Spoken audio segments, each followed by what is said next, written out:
हाय। कल न्यूज़ आई कि अपनी माँ के कैंसर ट्रीटमेंट के कॉम्प्लिकेशंस से दुखी होकर चेन्नई में एक 26 साल के लड़के ने अपने डॉक्टर जो ऑन्कोलॉजिस्ट थे उन पर जानलेवा हमला किया। 7 बार चाकू से। चारों तरफ प्रोटेस्ट हो रहे हैं। दे आर आस्किंग कि सिक्योरिटी बढ़ाई जाए, मेटल डिटेक्टर्स लगाया जाए। बट आई फील सिर्फ इतना कर देने से the problem will not be solve. It is just a manifestation of a very big problem. And देश में ऐसे इंसिडेंसेस बढ़ भी रहे हैं। एंड उसका one of the reason I feel is in general mental health पे ज़्यादा फोकस नहीं किया जा रहा है। एंड इस वजह से जो न्यू जनरेशन है, जो यंगस्टर्स हैं, they are almost constantly irritated. They feel no one is understanding them. उनके जो पेरेंट्स हैं they are also angry, feeling कि उनको क्यों अगली जनरेशन समझ नहीं पा रही है। There is a definite inability to deal with grief. दुख, पीड़ा, वेदना। अचानक अगर कोई मेजर एक्सीडेंट या कुछ अनहोनी हो जाए तो कैसे डिसीजन मेकिंग रखना है, कैसे अपने आप को काम रखना है, वो लोग बहुत ज़्यादा इम्पेशेंट भी हो रहे हैं। बहुत जल्दी बहुत बड़े, बहुत ही भयावह फैसले ले ले रहे हैं। इसे making this video to address the bigger problem. And अगर आपको लगता है if you are a youngster, you feel कि you are not being understood, you feel irritated all the time and you feel everything, सब कुछ सब किसी के साथ अच्छा अच्छा हो रहा है बट आपकी लाइफ रुक सी गई है। या फिर आप एक पेरेंट हैं who is struggling with their kids, जिनको की दिक्कत आ रही है, बच्चे रेस्पेक्ट नहीं करते, अप्रिशिएट नहीं करते, अपना कुछ ही करते रहते हैं। Video is for you and I prefer अगर बच्चे अपने पेरेंट्स के साथ एंड पेरेंट्स अपने बच्चों के साथ ये वाला वीडियो देखें। सबसे पहले मैं पेरेंट्स से डील करना चाहूँगा। देखिए, आप लोगों ने जो टाइम देखा that was very different from जो आपके बच्चे जिस माहौल में बड़े हो रहे हैं। हमारे पेरेंट्स के टाइम पे कलर टीवी भी नहीं था एंड आज सब कुछ एक कलर स्क्रीन पर ही आकर के सिमट सा गया है। एंड हमारे पेरेंट्स ने हमें प्रोटेक्ट करने के चक्कर में उन्होंने जो सैक्रिफाइसेस किए, उन्होंने जो तकलीफ़ें देखी, वो नेक्स्ट जनरेशन को बताई नहीं। बच्चों को पता ही नहीं है कि ज़िंदगी में चीज़ें हर समय उनके हिसाब से नहीं होंगी। एंड कोई भी अगर प्रॉब्लम आती है तो उससे डील कैसे करना है। उनको लिटरली आपने उनके ट्रेनिंग व्हील्स निकाले ही नहीं साइकिल से, वो लगा करके ही चला के सीख रहे और अचानक डगर गड़बड़ाई तो उनको समझ में नहीं आ रहा है कि करना क्या है। थोड़ा थोड़ा करके ज़रूर अपने बच्चों को अपनी सैक्रिफाइसेस के बारे में बताते रहिए। उनको ओवरलोड मत करिए, नॉट बी सार्कास्टिक।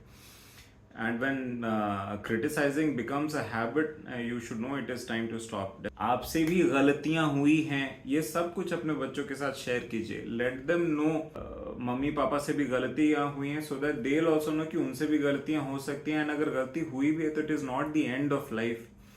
थोड़ी गलतियां तो मुझे लगता है कि हर किसी को करनी भी चाहिए, उससे माफ़ करना सामने वाले को आसान हो जाता है।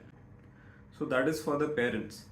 And for the kids who feel irritated all the time, who feel misunderstood, उनको लगता है कि मम्मी पापा समझते नहीं हैं एंड अपना बहुत कुछ थोप रहे हैं।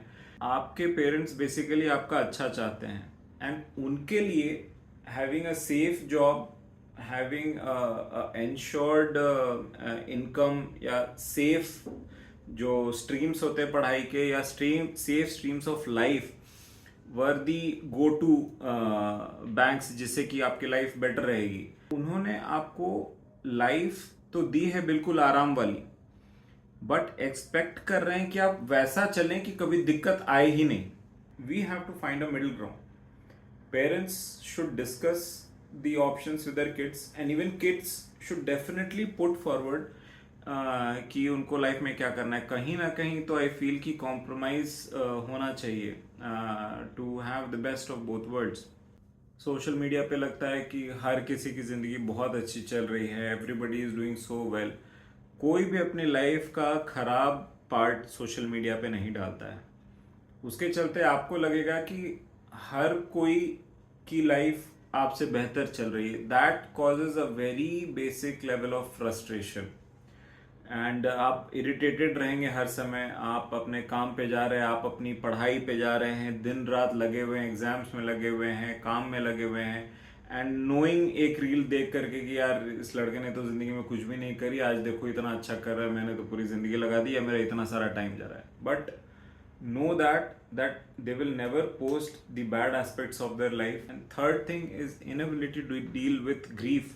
लाइफ में अगर अचानक कुछ गड़बड़ आ जाए, पेरेंट्स ने बच्चों को बताया नहीं है, स्मूथ लाइफ देने के चक्कर में बच्चों को पता नहीं है, and then suddenly something like this happens कि मदर को कैंसर हो गया या something like this. And in medical term there are 4 or 5 stages आदमी जिससे गुजरता है ग्रीफ में, which is first is denial, then anger, then bargain, then depression and finally acceptance. पहला denial होता है कि यार ऐसा नहीं हो सकता, मेरे साथ नहीं हो सकता. सेकेंड वन इज एंगर, मेरे साथ ही क्यों हुआ, मेरे इतने लोग बुरे हैं उनके साथ नहीं होता, मेरे साथ क्यों हुआ. थर्ड इज बार्गेन, कि कुछ दवाई और देके ठीक हो जाएगा, शायद ये वाली ट्रीटमेंट दूँ ठीक हो जाएगा, कुछ चढ़ावा चढ़ा दूँ शायद ठीक हो जाएगा. फोर्थ इज डिप्रेशन, जिसमें आदमी जनरली दुखी रहता है. लास्टली एक्सेप्टेंस जो आता है. तो ये ज़रूरी नहीं कि इसी सीरीज में है, बट मोस्टली ये फेजेस आते हैं. एंड इन चीज़ों के लिए हमें डेफिनेटली प्रिपेयर्ड रहना चाहिए लाइफ में भी, कि अगर कुछ हो रहा है तो हम उस चीज़ को समझें, देन फाइनली एक्सेप्ट करें. We have to be brave enough. उसके लिए हमें चाहिए होता है mental strength and a support system. तो आज जो न्यूक्लियर फैमिलीज आ गई हैं, लोग बेहतर काम, बेहतर अपॉर्चुनिटीज के चलते अपना परिवार छोड़ के जा रहे हैं, इन सब में द सपोर्ट सिस्टम जो था वो चरमरा गया है पूरी तरीके से. जब कुछ गड़बड़ होता तो कोई साथ नहीं होता जो आपको कंधा दे उस समय, आपको समझाए, and it has a very bad effect. This problem will find a solution at the end of the video. Then so we told about support system, and then comes mental strength. Mental strength and spirituality I feel go very much hand in hand. कोई एक चीज़ constant बहुत ज़रूरी होती है life में होना, and I feel spirituality is also an imminent part of it. आप जिस भी धर्म में विश्वास रखते हैं, आप भगवान के जिस रूप में आपकी आस्था है, आप भगवान में विश्वास रखते हैं, अल्लाह में विश्वास रखते हैं, गुरु वाहे गुरु में रखते हैं, तीर्थंकर महावीर में रखते हैं, आपके धर्म की जो अच्छी बातें हैं उनका बिल्कुल अनुसरण कीजिए. Lastly what I feel is about the support system. Support system में find a few good friends. Good friends जो सुख में दुख में भी आपका साथ देते हैं. Try to share with them. Make parents your friends, and parents also share more with your kids. आप अपनी तकलीफ बता करके अपने बच्चों को कमज़ोर नहीं कर देंगे. Youngsters, be more open with your parents. Have a plan. So you find one thing that excites you and one thing that you are happy with, but it is a rather safe thing, and believe in yourself. आप इतने capable हैं कि you will be able to do all the things. And I think I need to go now. We are running short on time. So I don't know, put your problems and put what you feel in the comments, and let the comment section be a safe haven for you all. Be supportive of each other, and if you feel we should make more from the positive words and Surgeon Iron, we'll be definitely addressing more relevant things in the near future, maybe this weekend.